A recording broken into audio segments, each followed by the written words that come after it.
Praise the Lord. Good news city church सोलापूरमध्ये आपणा सर्वांचं आम्ही स्वागत करतो. आज भक्तीकरिता आपण या ठिकाणी ऑनलाईन एकत्र आहात, त्याबद्दल आम्ही देवाला धन्यवाद देतो. आजची होणारी भक्ती देवाने आशीर्वादित करावी आणि निश्चितच वचनाच्या द्वारे देव आपणा संगती बोलणार आहे. मी रेव्हरंड बेंजामिन दुप्ते आपणा सर्वांना या सभेमध्ये, या प्रार्थनेमध्ये स्वागत करतो आणि देवबाप या वचनाच्या द्वारे आपणाला आशीर्वादित करू.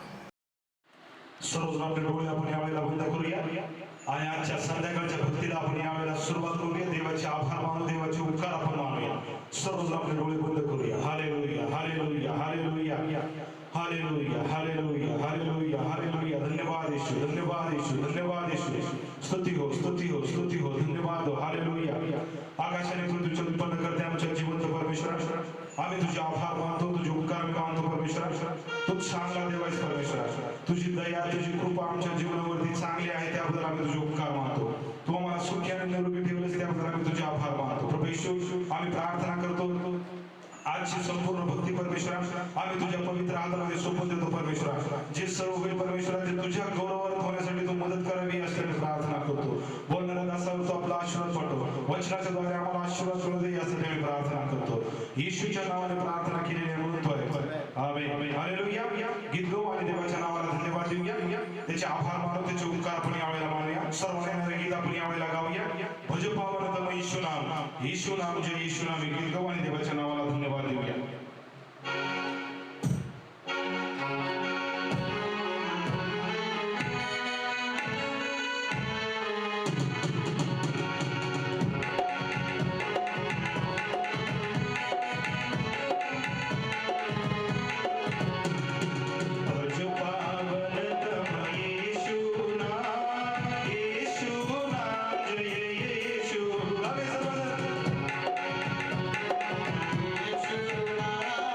Yeah.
धन्यवाद देऊया, त्याचे आभार मानून त्याचे उपकार आपण मानूया.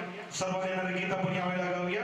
हे प्रभू राया तुझीच माया आलो मी चरणी, येशू राया हे गीत गाऊ आणि देवाच्या नावाला धन्यवाद देऊया, त्याचे आभार मानून त्याचे उपकार आपण यावेळेला मानूया.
आणखी एक गीत गाऊ आणि देवाच्या नावाला आपण धन्यवाद देऊया, त्याचे आभार मानू, त्याचे उपकार आपण यावेळेला मानूया आणि देवाच्या नावाला धन्यवाद देऊया.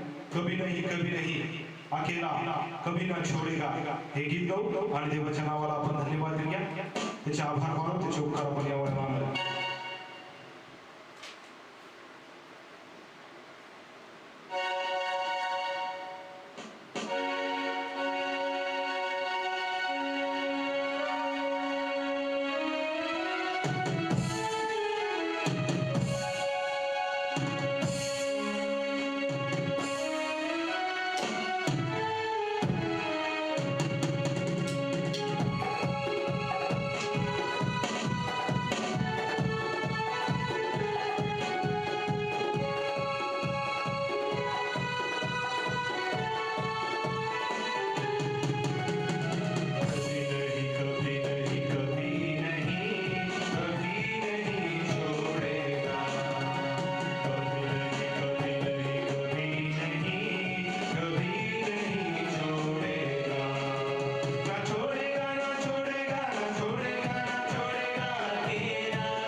धन्यवाद येशू, धन्यवाद येशू, हालेलुया.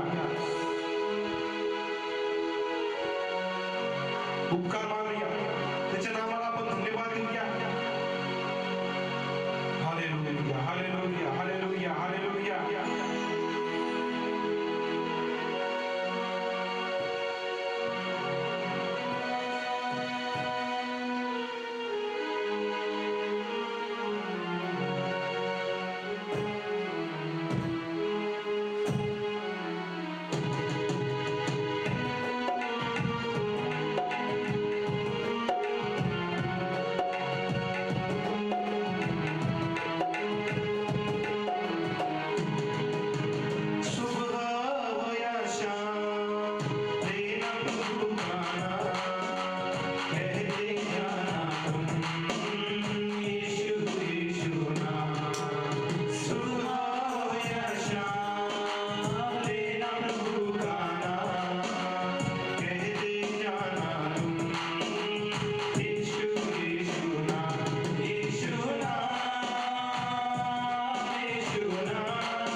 आम्ही तुझ्या चरणाजवळ या ठिकाणी आले असताना परमेश्वर आम्ही प्रार्थना करतो की तू आज आमच्या बरोबर बोलणार आहेस, त्याबद्दल आम्ही तुझे आभार मानतो. परमेश्वर तू वचनाच्या द्वारे आम्हाला उत्तेजन देणार आहेस, त्याबद्दल उपकार मानतो.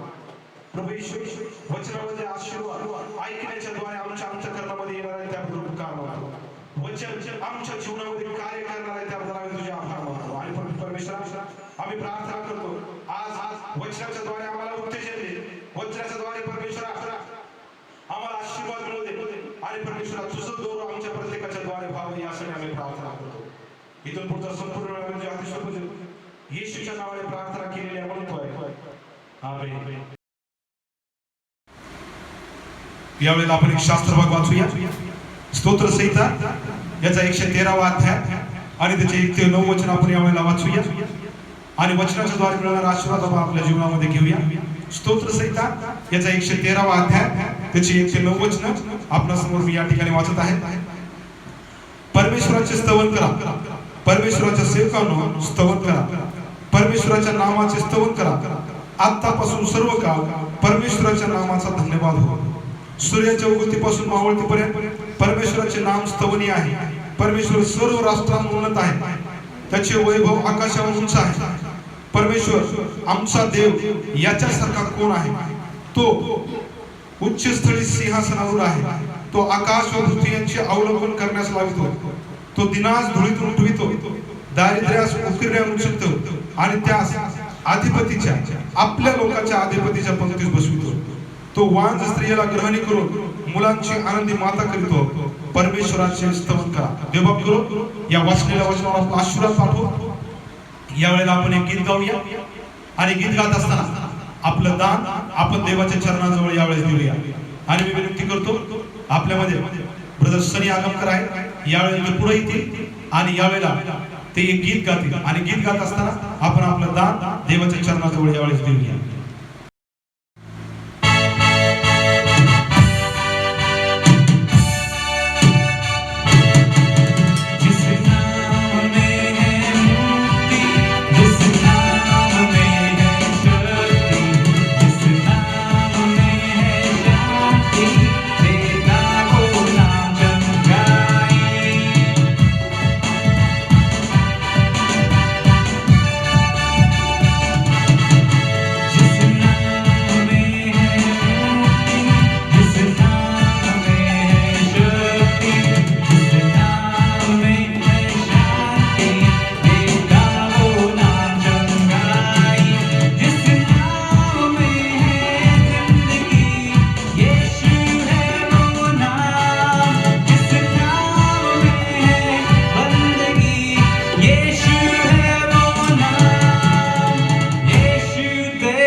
यावेळेला सर्वजण आपले आपण डोळे बंद करूया आणि आलेल्या दानार्पणासाठी यावेळेस आपण प्रार्थना करूया की देवाने हे दान आमच्यासाठी आशीर्वादित करावं. यासाठी आपण यावेळेला प्रार्थना करूया. आकाशाने तुझे उत्पन्न करते आमच्या जिवंत परमेश्वरा, आम्ही तुझे उपकार मानतो, तुझे आभार आम्ही मानतो परमेश्वरा. आज तुझ्या मंदिरामध्ये येऊन परमेश्वरा या ठिकाणी परमेश्वरा आम्हाला तो आशीर्वादित केलेस उपकार मानतो. जे दान तुझ्या चरणाजवळ आलेलं परमेश्वरा, ज्यांनी दान टाकलं परमेश्वरा, अशा प्रत्येकावर तो आपला आशीर्वाद पाठव परमेश्वरा. अधिक त्यांच्या जीवनामध्ये तो आशीर्वाद द्यावा यासाठी आम्ही प्रार्थना करतो परमेश्वरा. आणि प्रभू येशू आम्ही प्रार्थना करतो या दानार्पणाद्वारे परमेश्वरा स्वर्गीय आशीर्वाद त्यांच्यासाठी तू खुलं करावं यासाठी आम्ही प्रार्थना करतो. इथून पुढचा संपूर्ण वेळ आम्ही तुझ्या हाती सोपवतो. येशूच्या नावाने प्रार्थना केलेली आहे म्हणून तो आहे. आमेन. Praise the lord. यावेळेला आपण देवाच्या वचनामध्ये जाणार आहोत. देवाचे वचन आम्ही यावेळेला ऐकणार आहोत आणि आपल्यामध्ये पास्टर विवेक दुत्ते आहेत. मी त्यांना विनंती करतो की त्यांनी वचनाच्या द्वारे आम्हाला मार्गदर्शन करावं. पास्टर विवेक दुत्ते.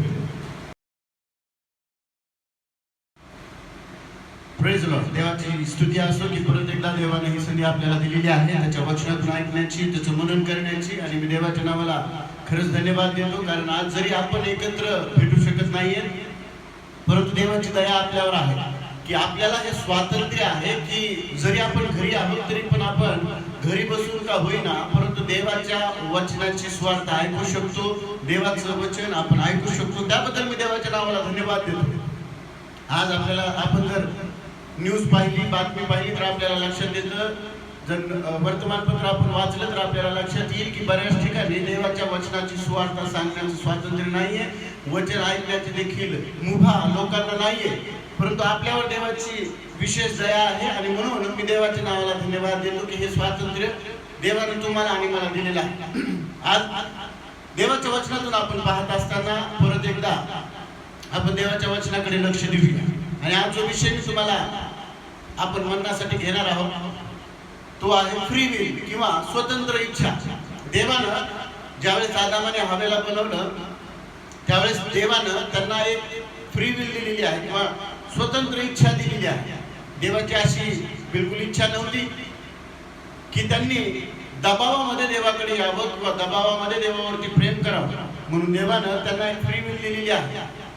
आणि आपण जर पाहिलं आदामाच्या आणि हवेच्या वेळेमध्ये देखील आपण पाहतो की देवानं त्यांना ज्यावेळेस ती फ्री विल दिली किंवा ती स्वतंत्र इच्छा दिलेली आहे त्या इच्छेचा सदुपयोग ते करू शकलेले नाहीत. आणि त्यांनी केलेल्या त्या चुकीमुळे त्यांनी जी स्वतःची इच्छा पूर्ण करण्याचा प्रयत्न केलेला आहे त्यामुळे या जगामध्ये पाप आलेला आहे आणि त्या पापाचं वेतन किंवा पापामुळे मरण देखील या जगामध्ये आलेलं आहे. आम्ही आमच्या जीवनामध्ये पाहतो की आम्हाला देखील देवानं स्वतंत्र इच्छा दिलेली आहे. आम्ही आमचं जीवन जगत असताना देव आमच्यावर कधीच दबाव टाकत नाही आणि देव आम्हाला कधीच आमच्या इच्छेच्या विरुद्ध वागायला लावत नाही, परंतु त्याची इच्छा अशी आहे की आम्ही सर्वांनी स्वइच्छेने त्याच्याकडे यावं. त्याची अशी इच्छा आहे की आम्हाला त्यानं जी दिलेली फ्री विल आहे त्याचा उपयोग चांगल्यासाठी आम्ही करावा. अनुवाद याचा 30वा अध्याय आणि 15वं वचन जर आपण वाचलं तर देवाचं वचन आम्हाला त्या ठिकाणी स्पष्टपणे सांगतं की आम्हाला त्यानं जीवन आणि मरण आमच्या समोर ठेवलेलं आहे आणि आम्हाला तो आमच्या स्वइच्छेने त्याची निवड करण्याची तो आम्हाला आमच्या पुढे ठेवत आहे. वाचूया वचन, अनुवादाचा 30वा अध्याय 15वं वचन. पहा, जीवन व मरण, हानी व लाभ ही आज मी तुझ पुढे ठेवली आहेत. Praise lord. देवाची स्तुती असो. देवाचं वचन स्पष्टपणे आम्हाला या ठिकाणी सांगतं की जीवन आणि मरण, हानी आणि लाभ हा मी तुझ्या समोर ठेवत आहे. प्रियांनो, जर देवाची इच्छा असती किंवा देवाला जर वाटलं तर तो आम्हाला कोणत्याही मार्गाने आमच्याकडे आपल्या स्वतःकडे वळवू शकतो, त्याच्यावर प्रेम करायला लावू शकतो, परंतु देव अनुवाद 30:15 या वचनामध्ये वाचल्याप्रमाणे त्यांना आमच्या समोर त्या गोष्टी ठेवलेल्या आहेत. तो म्हणत आहे की जीवन व मरण, हानी व लाभ ही मी तुझ्या समोर ठेवलेली आहे. प्रियांनो, आज आम्ही जर पाहिलं तर आम्हाला देवाच्या वचनाच्या द्वारे तो आम्हाला मार्गदर्शन करत आहे, आम्हाला शिकवत आहे. तो आम्हाला सांगू इच्छितो की जीवन आणि मरण मी तुझ्या समोर ठेवलेली आहेत आणि आम्हाला काय निवडायचं आहे ते देखील तो आम्हाला त्याच्या वचनाच्या द्वारे सांगतो. जीवन आम्हाला निवडण्यासाठी तो सांगत आहे यासाठी की आम्हाला त्या सार्वकालिक जीवनामध्ये प्रवेश मिळावा. प्रभू येशू ख्रिस्ताचे वचन सांगतं मार्ग, सत्य आणि जीवन मीच आहे. याचा अर्थ जर मी जीवन निवडत आहे तर मी प्रभू येशू ख्रिस्ताचा निवड करत आहे आणि जर मी जीवन निवडत नाही, जर मी मरण निवडत आहे याचा अर्थ मी सार्वकालिक नरक आज्ञेची निवड करत आहे. प्रियांनो, निवड आपली आहे. आम्हाला निवड करायची आहे की आम्ही काय निवडायचं आहे. आणखीन एक वचन आपण वाचूया. पहिले कोरिंथीकरास पत्र याचा 6वा अध्याय याची 12 ते 20 वचन जर आपण लक्षपूर्वक ऐकली तर आम्हाला त्या ठिकाणी देवाचं वचन स्पष्टपणे काही गोष्टी सांगतो. वाचूया. पहिले कोरिंथीकरास पत्र याचा 6वा अध्याय 12 ते 20 वचन. सर्व गोष्टीची मला मोकळीक आहे, तरी सर्व गोष्टी हितकारक असतात असे नाही. सर्व गोष्टीची मला मोकळीक आहे, तरी मी कोणत्याही गोष्टीच्या स्वाधीन होणार नाही. अन्न पोटासाठी व पोट अन्नासाठी आहे, त्या दोहांचा देव अंत करेल. शरीर जार कर्मासाठी नाही तर प्रभूसाठी आहे आणि शरीरासाठी प्रभू आहे. देवाने प्रभूला उठविले आणि तो आपल्या सामर्थ्याने आपल्याला उठवेल. तुमची शरीरे ख्रिस्ताचे अवयव आहेत हे तुम्हाला ठाऊक नाही काय? मी ख्रिस्ताचे अवयव नेऊन ते कसबलीचे अवयव करावे काय? असे न हो. जो कसबलीला जळला तो व ती एक शरीर आहे हे तुम्हाला ठाऊक नाही काय? कारण ती दोघे एक देह होती असे मी म्हणतो. जो प्रभूला जळला तो व प्रभू एक आत्मा आहे. जार कर्मापासून दूर राहा. जे काही दुसरे पाप कर्म मनुष्य करीतो ते शरीराबाहेरून होते, परंतु जो जार कर्म करीतो तो आपल्या शरीरा संबंधाने पाप करीतो. तुमचे शरीर तुम्हामध्ये वसणारा जो पवित्र आत्मा देवापासून तुम्हास मिळाला आहे त्याचे मंदिर आहे हे तुम्हाला ठाऊक नाही का? आणि तुम्ही आपले नवा, कारण तुम्ही मोलाने विकत घेतलेला आहात, यास्तव तुम्ही आपल्या शरीराने देवाचे गौरव करा. देवा करून ही वाचली सर्व वचनं आम्हा सर्वांसाठी तो आशीर्वादाची करू. विशेष करून या टेक्स्ट मध्ये, या वाचलेल्या वचनांमध्ये आपण लक्ष दिलं तर आम्हाला लक्षात येतं की सर्व गोष्टीची मला मोकळीक आहे. तरी सर्व गोष्टी हितकारक असतात असे नाही. सर्व गोष्टीची मला मोकळीक आहे तरी मी कोणत्याही गोष्टीच्या स्वाधीन होणार नाही. प्रियांनो, आम्हाला सर्व गोष्टीची मोकळीक परमेश्वरानं जगाच्या उत्पत्तीपासूनच करून दिलेली आहे. आणि तो आम्हाला त्या ठिकाणी मोकळीकता देत असताना त्याच्या वचनाच्या द्वारे आम्हाला मार्गदर्शन देखील करत आहे की आम्हाला सर्व गोष्टीची मोकळीक आहे, परंतु आम्हाला ह्या सर्व गोष्टी आमच्या हिताच्या आहेत असे नाही. जर आम्ही आमच्या शरीराच्या द्वारे देवाचा गौरव करत नाहीये तर आम्हाला कुठे ना कुठेतरी शिक्षा होणार आहे. आम्ही आमच्या शरीराच्या द्वारे जर देवाचा गौरव करत नाहीये, आम्हाला दिलेल्या स्वातंत्र्याचा उपयोग आम्ही त्या प्रभू येशू ख्रिस्ताच्या गौरवासाठी जर करत नाहीये तर नक्कीच आम्ही कुठे ना कुठेतरी प्रश्नामध्ये अडकणार आहोत. वचन 13 असं सांगता, अन्न पोटासाठी व पोट अन्नासाठी आहे, त्या दोहोंचा देव अंत करेल.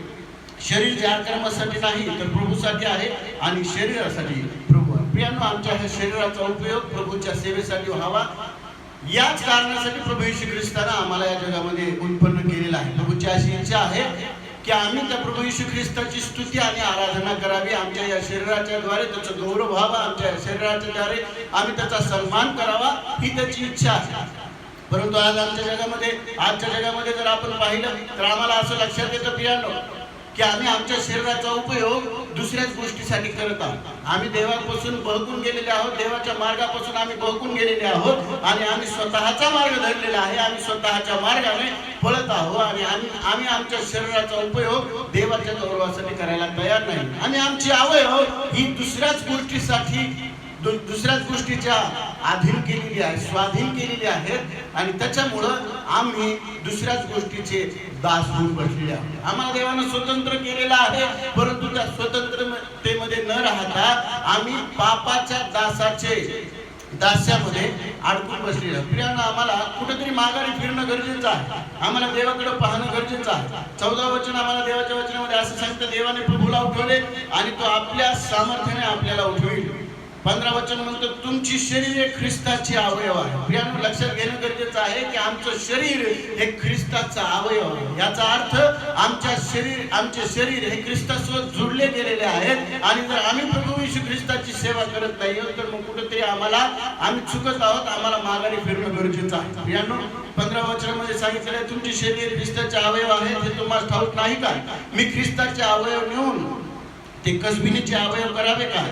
असे नाही हो, तो कसबिनीला जडला तो व ती ही एक शरीर आहे हे तुम्हाला ठाऊक नाही काय? कारण ते दोघे एक देह होतील असे तो म्हणतो. जो प्रभूला जडला तो व प्रभू एक आत्मा आहे. ज्या कर्मापासून दूर राहा, जे काही दुसरे पाप कर्म मनुष्य करतो ते शरीराबाहेर होते, परंतु जो जार कर्म करतो तो आपल्या शरीरासंबंधाने पाप करतो. तुमचे शरीर तुम्हामध्ये बसणारा जो पवित्र आत्मा देवापासून तुम्हाला मिळाला आहे त्याचे मंदिर आहे हे तुम्हाला ठाऊक नाही का?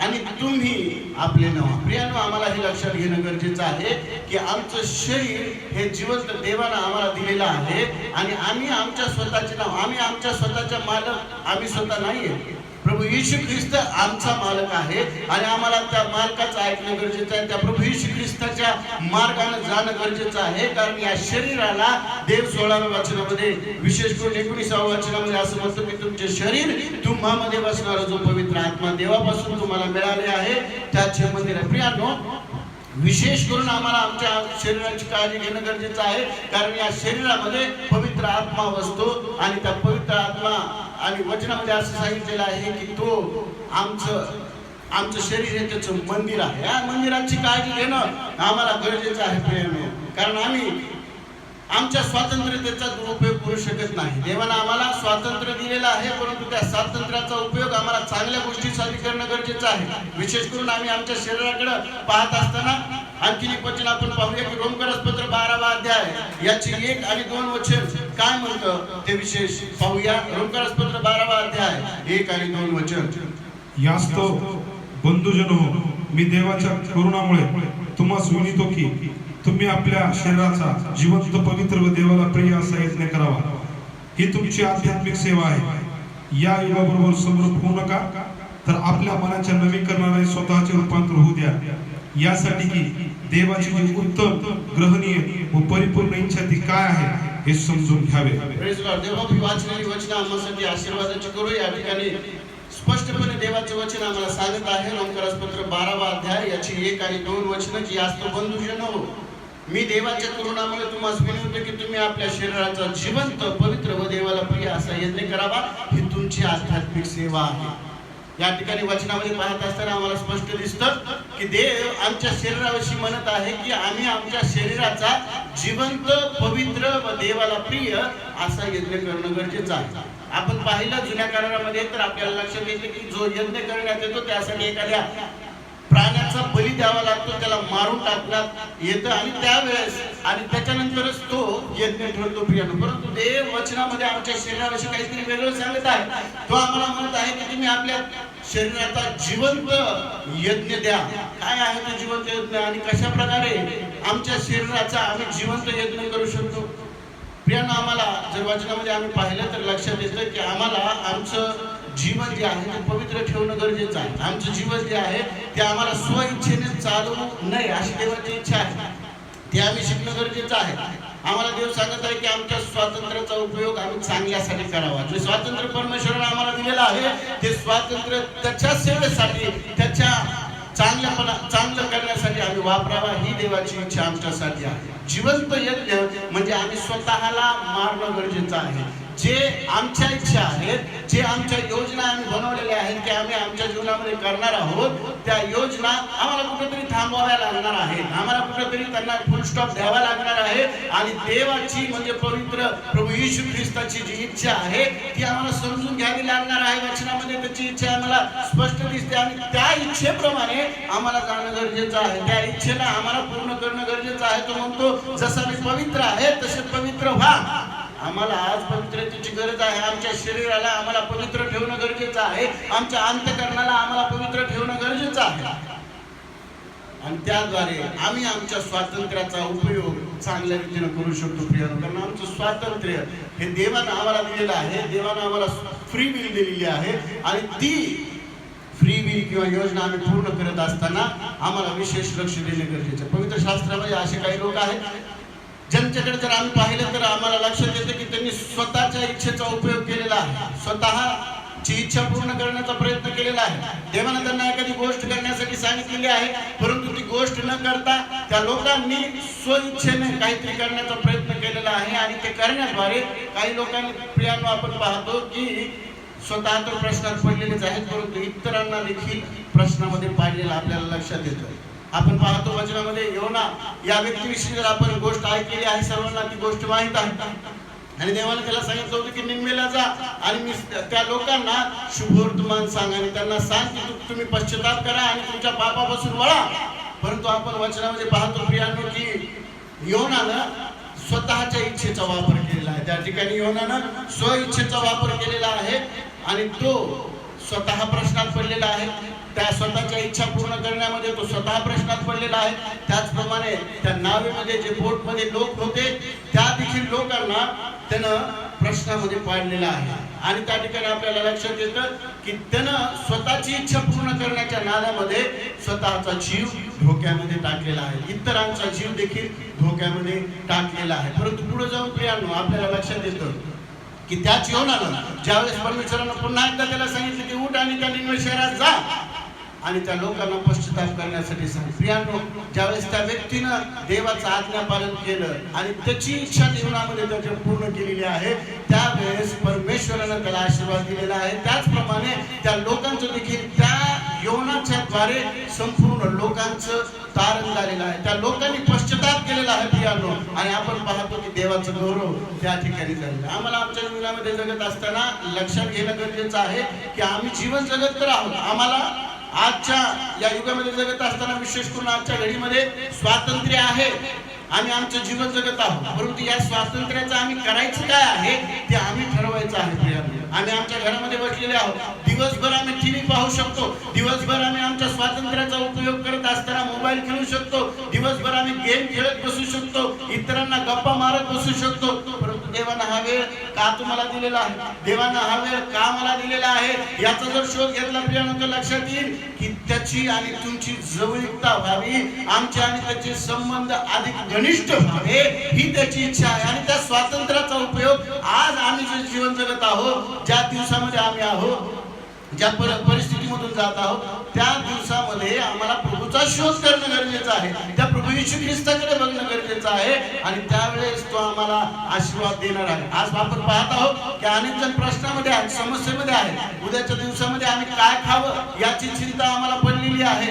उद्याचा दिवस कसा निघेल, आम्ही घराच्या बाहेर गेलो तर आम्हाला आजार लागेल का, या चिंतेमध्ये आम्ही घरामध्ये स्वतःला कोंडून घेतलेला आहे. आणि आमची स्वतंत्रता या बाहेर जाण्याची आमची बंद झालेली असताना आम्ही आमच्या जीवनामध्ये देवाने दिलेल्या स्वातंत्र्याचा उपयोग कशा रीतीने करत आहोत याकडे पाहणं गरजेचं आहे. आणखीन एका व्यक्तीविषयी आपण जर पाहिलं तर आपल्याला लक्षात येतं, दुसरे राजे याचा 5वा अध्याय आणि 10 ते 15 वचनामध्ये जर आपण पाहिलं तर त्या ठिकाणी नामान नावाचा एक कोडी आहे आणि त्या नामानाला कोडा आहे. परंतु त्याच्या जीवनाविषयी जर आपण वचनामध्ये वाचलं तर आपल्याला लक्षात येतं की त्याला काहीतरी करण्यासाठी सांगण्यात आलेलं आहे, परंतु तो एका पदावर असल्यामुळं त्यानं ते करण्यास नकार दिला. वाचूया दुसरे राजे याचा 5वा अध्याय 10 ते 15 वचन. आलिशाने एका जासूसाच्या हाती त्यास सांगून पाठवले की जाऊन यर्दनेत 7 वेळा स्नान कर, म्हणजे तुझे शरीर पूर्वीसारखे होऊन तू शुद्ध होशील. हे ऐकून नामान रागून चालता झाला. तो म्हणाला, पहा, मला वाटले होते तो स्वतः मजकडे बाहेर येईल आणि उभा राहून आपला देव परमेश्वराचे नाम घेईल आणि रोगाच्या ठिकाणी हात फिरवून माझे पोट बरे करेल. दिमिश्कातल्या नद्या आबा व पर्वत ह्या इस्रायलाच्या सर्व जलाशयापेक्षा उत्तम नाहीत काय? त्यात स्नान करून मला शुद्ध होता यावेची नाही काय? असे म्हणून तो क्रोधाविष्ट होऊन निघून गेला. मग त्याचे सेवक त्याच्याकडे येऊन म्हणाले, बाबा, संदेष्टाने आपल्याला काही अवघड काम सांगितले असते तर आपण केले नसते काय? तर स्नान करून शुद्ध व्हा एवढेच त्याने आपल्याला सांगितले, ते आपण का करू नये? मग त्याने देवाच्या माणसाच्या सांगण्याप्रमाणे यार्दनेत जाऊन 7 वेळा बुचकळ्या मारल्या. तेव्हा त्याचे शरीर लहान मुलाच्या शरीरासारखे होऊन तो शुद्ध झाला. नंतर तो बरोबरची सर्व मंडळी घेऊन देवाच्या माणसाकडे परत गेला व त्याच्यासमोर उभा राहून म्हणाला, अखिल पृथ्वीत इस्रायला बाहेर देव नाही हे मला आता कळून आले आहे, तर आता आपल्या सेवकाचा नजराणा स्वीकारावा.